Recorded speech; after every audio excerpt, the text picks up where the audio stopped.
Hi friends, ഞാനിവിടെ ഒരു ഇരുന്ത് നമ്മൾ ചില സ്ഥലത്തൊക്കെ കക്ക എന്ന് പറയും.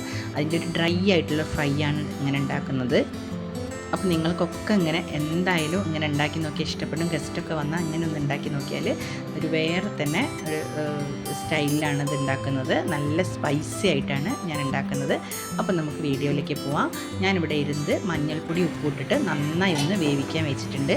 ചിലവർ ഇരുന്ന് വേവിക്കലില്ല, ഇങ്ങനെ സെപ്പറേറ്റ് ആയിട്ട് വേവിക്കലില്ല. അങ്ങനെയാണെങ്കിൽ കുഴപ്പമൊന്നുമില്ല. അത് ഒന്നായിട്ട് ഈ മിക്സിലേക്ക് കൂട്ടിയാൽ മതി. അപ്പം ഞാനിവിടെ ഇരുന്തും കടുക്കൊക്കെ പെട്ടെന്ന് വേറെ തന്നെ ഒന്ന് വേവിച്ചെടുക്കാറുണ്ട്. ഉപ്പും മഞ്ഞൾപ്പൊടി ഇട്ടിട്ട് നന്നായി വെള്ളം ഒഴിച്ചിട്ടൊന്ന് വേവിച്ച് ഞാൻ മാറ്റി വെച്ചിട്ടുണ്ട്. എന്നിട്ടാണ് ഞാൻ എല്ലാ മിക്സും ഇതിലേക്ക് ഇടുന്നത്. അപ്പം ഇരുന്ന് ചിലവർക്ക് വയറിന് ഒരു പ്രശ്നം വരും, അതുകൊണ്ടാണ് ഇത്ര വേവിക്കുന്നത്. അങ്ങനെ ഞാനൊരു മിക്സിയുടെ ജാറെടുത്തിട്ട് ഞാൻ മല്ലിയാണ് എടുക്കുന്നത്. ഒരു വലിയ സ്പൂണിന് ഒരു 5 സ്പൂണ് മല്ലി എടുക്കണം. ഞാനൊരു 200-250 ഇരുന്തേ എടുത്തിട്ടുണ്ട്. അപ്പോൾ അതിനനുസരിച്ചാണ് സാധനം എടുത്തത്. അപ്പോൾ മല്ലി ഒരു 5-6 സ്പൂണ് മല്ലി, ഒരു 3 സ്പൂണ് ജീരകം, പിന്നെ ആവശ്യത്തിന് കുരുമുളക് എരിവിനനുസരിച്ച്, അത് 3ഉം കൂടി നന്നായി ഒന്ന് പൊടിച്ച് ഞാൻ എടുത്ത് മാറ്റി വെച്ചിട്ടുണ്ട്. പിന്നെ വേണ്ടത് നമുക്ക് വെളുത്തുള്ളിയാണ്. വെളുത്തുള്ളി ഒരു 10-15 അല്ലി എടുത്തിട്ടുണ്ട്. പിന്നെ ഒരു മീഡിയം സൈസിലുള്ള ഒരു കഷ്ണം ഇഞ്ചി, അതും കൂടി ഇതിലേക്ക് ഇട്ടിട്ടുണ്ട്. 2 പച്ചമുളക്, നിങ്ങൾക്ക് എരിവ് വേണമെങ്കിൽ ഒരു 3-4 പച്ചമുളക് ഇടാം. ഞാൻ എരിവ് കുറച്ചാണ്, എൻ്റെ വീഡിയോയിലൊക്കെ ഞാൻ എരിവ് കുറച്ചാണ് ഇടുന്നത്.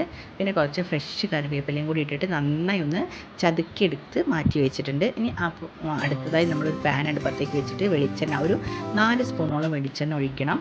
അതൊഴിച്ചിട്ട് നന്നായിട്ട് അത് ചൂടായി വരുമ്പോൾ നമുക്ക് ഈ മിക്സ് ഇതിലേക്കിടാം. പൊടിയിട്ടോ, അതായത് നമ്മൾ മല്ലിയും ജീരകവും കുരുമുളകും അത് ഇതിലേക്കിട്ട് നന്നായി ഒന്ന് വഴറ്റി ആ പച്ച സ്മെല്ലൊക്കെ പോകുന്നത് വരെ നന്നായി വഴറ്റിയതിന് ശേഷമേ ഈ മഞ്ഞൾപ്പൊടി ഇടാൻ പാടുള്ളൂ. മഞ്ഞൾപ്പൊടി ഒരു 1.5 സ്പൂണ്, മുളക് പൊടി കാശ്മീരി ചില്ലിയാണ് ഇടുന്നത്. എരിവിനനുസരിച്ച് വേണമെങ്കിൽ നിങ്ങൾക്ക് 2-2.5 സ്പൂൺ ഇടാം. അതും നന്നായി ഒന്ന് വഴറ്റി വന്ന് കഴിഞ്ഞതിന് ശേഷം ഈ ഇഞ്ചി പച്ചമുളകിൻ്റെ പേസ്റ്റ് ഇട്ട് അതൊരു ഒന്ന് ഫ്രൈ ചെയ്ത് ഒരു 2 മിനിറ്റ് ഫ്രൈ ചെയ്ത് കഴിഞ്ഞിട്ട് ഒരു 6 അല്ലി ചെറിയ ഉള്ളി, നിങ്ങൾക്ക് ചെറിയ ഉള്ളി ഇല്ലെങ്കിൽ ഒരു വലിയ സവോള ഇടാം. അത് കഴിഞ്ഞിട്ട് നമ്മൾ ഈ വേവിച്ച് വെച്ച ഇരുന്ത്, ഇപ്പോൾ നിങ്ങൾക്ക് വേവിച്ച് വെച്ചിട്ടില്ലെങ്കിൽ ഈ ഇരുന്ത് നേരിട്ടിട്ട് തന്നെ ഇതിലേക്ക് ഇടാം കേട്ടോ.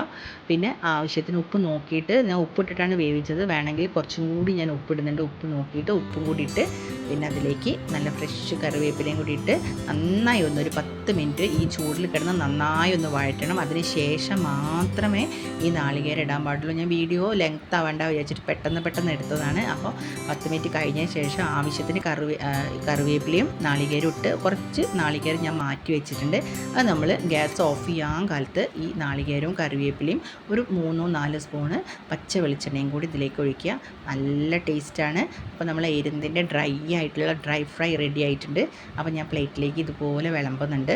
നല്ല ടേസ്റ്റാണ്. നിങ്ങളെല്ലാവരും ഒന്ന് ഇത് ഉണ്ടാക്കി നോക്കണം. എൻ്റെ വീഡിയോ കാണാത്തവരൊക്കെ ഒന്ന് ആദ്യമായിട്ട് കാണുന്നവരാണെങ്കിൽ എന്നെ ഒന്ന് സബ്സ്ക്രൈബ് ചെയ്യണേ, സപ്പോർട്ട് ചെയ്യണേ, ലൈക്ക് ചെയ്യണേ. അപ്പോൾ നിങ്ങളെല്ലാവരും ഇതുപോലെ ഒന്ന് ചെയ്ത് നോക്കണം. എന്നിട്ട് എങ്ങനെയുണ്ടെന്നൊന്ന് കമൻറ്റ് ചെയ്യണം.